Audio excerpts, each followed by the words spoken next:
One thing we didn't ask about the game was the field goals. What happened? Yeah, we had a couple protection issues inside that we need to shore up. They got tipped, so we got to get that straightened out.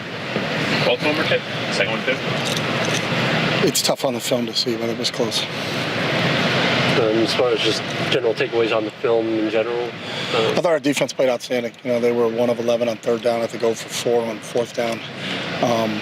They were relentless in terms of their pressure on the quarterback. I thought they did a great job. The receiver coming into the game had an unbelievable game the week before.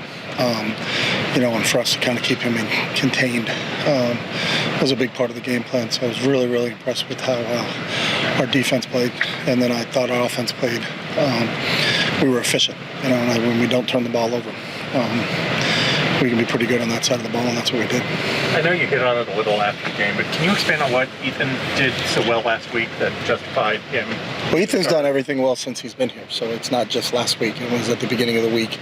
Ethan got a lot more reps in practice because Dante was banged up, so over the course of the week, we decided we were going to go with Ethan. How has Dante progressed, from being banged up? He's good. He ended up, if you watch the game, he played. Yeah. So he got really good towards the end of the week. So, you played those 3 games that we played in a row, can take a toll on you physically, playing Utah, playing Oregon State, playing Washington State. So, but he's back, he's full go. And, we're one of the fortunate teams in the country. We have depth at quarterback. I believe Ethan's a starter at the Power 5 level, Dante's a starter at the Power 5 level, and Colin Schlee's a starter at the Power 5 level. So that's a luxury that not a lot of people have. What is the status of Schlee for? Schlee's available. So who's the starter at Power 5 level on Saturday?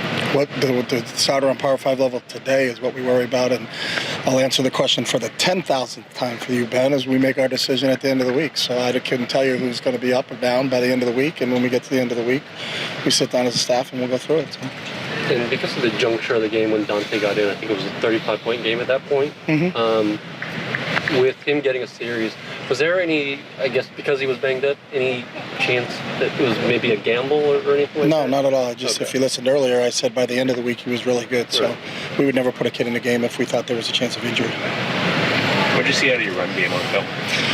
I thought we did some decent things. We need to continue to stay and sustain blocks longer down the field. But obviously, I think when you have someone like Carson or TJ, I thought TJ hit a real big one for us there in the third quarter.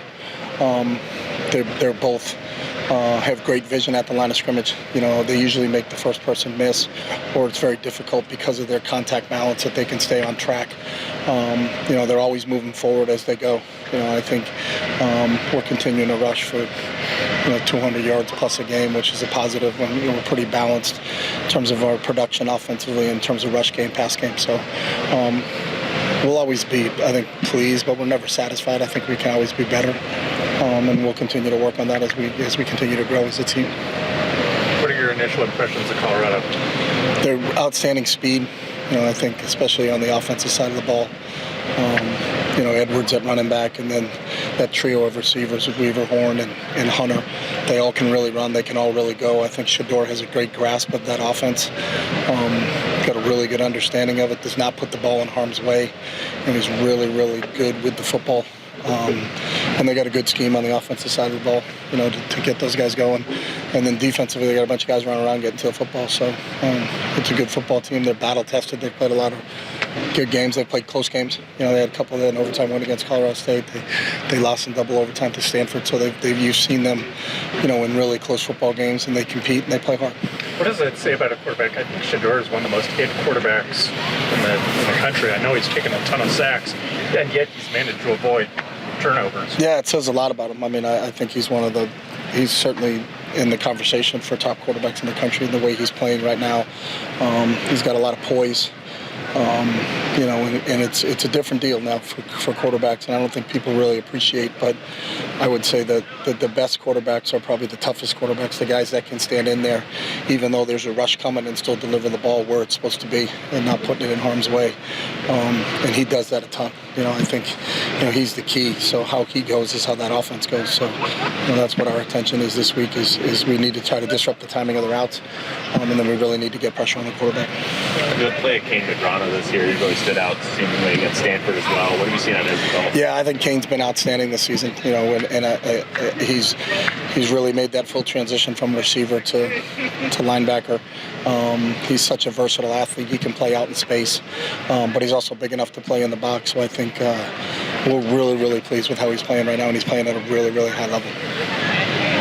A lot's been made about in the offseason about how Colorado's roster was constructed. Obviously, you yourself, you've used the transfer portal quite effectively. Could you ever imagine a situation where you had to replace so many scholarship players like they did? It's just a new era. You know, when I came in 5 years ago, 6 years ago, you couldn't do that. Now you can. It's just how you do it and how you choose. I think you evaluate the players in the program and see where they are, and then, you know, can you get players to upgrade at that position? And that's what Coach Sanders, that's what Deion's done. So, you know, and the record speaks for itself. I think they were 1-11 last year. They've won 4 games this year, so it's working. You know, he's done a great job there, and we're going to have a battle on Saturday against him. So, Speaking of Deion, he wasn't at Pac-12 Media Day, but have you had a chance to speak with him or interact with him at all in the past? Yeah, I know him. Actually, he brought Shador to camp, so we had Shador here at camp a couple years ago. I think he's great. I think he's done an unbelievable job there. I think he's great for college football. You know, I think the attention and the buzz that he's brought to this game. But I also admire him. He's a little bit old school, you know, in terms of his approach, in terms of how he does things. And I think it's the same way he was when he was a player. You know, he had a tremendous amount of talent, but he's got an unbelievable work ethic in terms of what he does and how he performs and what he puts into it. And I think that's what he's asking from his players, and that's what he's getting from his players. So it's really impressive what he's doing. You haven't prioritized scholarship recruits?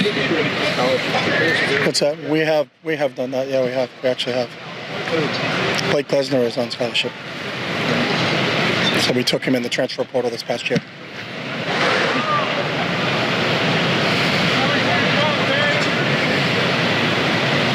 There were a couple of games that were decided around the country by, let's say, interesting decisions on when to go for 2. How do you, are you strictly on the analytics and the chart, or do you go by feel certain times on when to go for 2, especially when you're trailing? What games were those? Well, the SC game, obviously, they missed on the two two-pointers. Yeah, I mean, I think there's 2 sides to it. I think all of those is that there's the analytics part of it where you're, you know, looking at the numbers and really how many possessions are left in the game. And then when do you want to go for 2? Are you going to try to do it early so that if you don't get it, then you can try to pick it up later? Or are you going to just try to get as close as you can and then hopefully on the last score you try to get it there? So I think it depends on the game and how it's going. You know, how do you feel like you're moving the football? What are they doing? Did you lose any personnel going into the game? Because you have an understanding going in, but I think it could change as the course of the game goes along. So it's all part. I think everything is part of it. I don't think there's a hard and fast answer in terms of you have to do this. Most of those decisions are made in the, you know, as you get to the fourth quarter, but you're also calculating how many possessions are left so that you can put yourself in those situations. So, you know, we study it and we talk about it every week, and then we have a plan going in each week what we're going to do. But then as the game expresses itself, you talk about it, and we talk about it a lot on the sidelines. When are we, you know, where are we? This is what we're saying. This is what we talked about on Friday. All right, we're staying with it, you know, and we'll go with it. But it's one of those deals. If it works, it's like, wow, what a great idea. But then if it doesn't work, it's like, what are you, an idiot? You know, so that's what the game's all about. You know what I mean? So it's interesting because I think a lot of people in the analytics world, or not in the analytics world, or just people watching games, is they automatically assume you should go for 2, thinking that you're going to get it every time. And you also have to factor in the percentages of are you going to get it, you know, and if you're chasing points and if you miss, like you just said, going for 2 twice and then you lose a game by 2, you know, you can sit back there and say, hey, maybe we should have kicked those 2. But you can't predict what the future is going to be, so.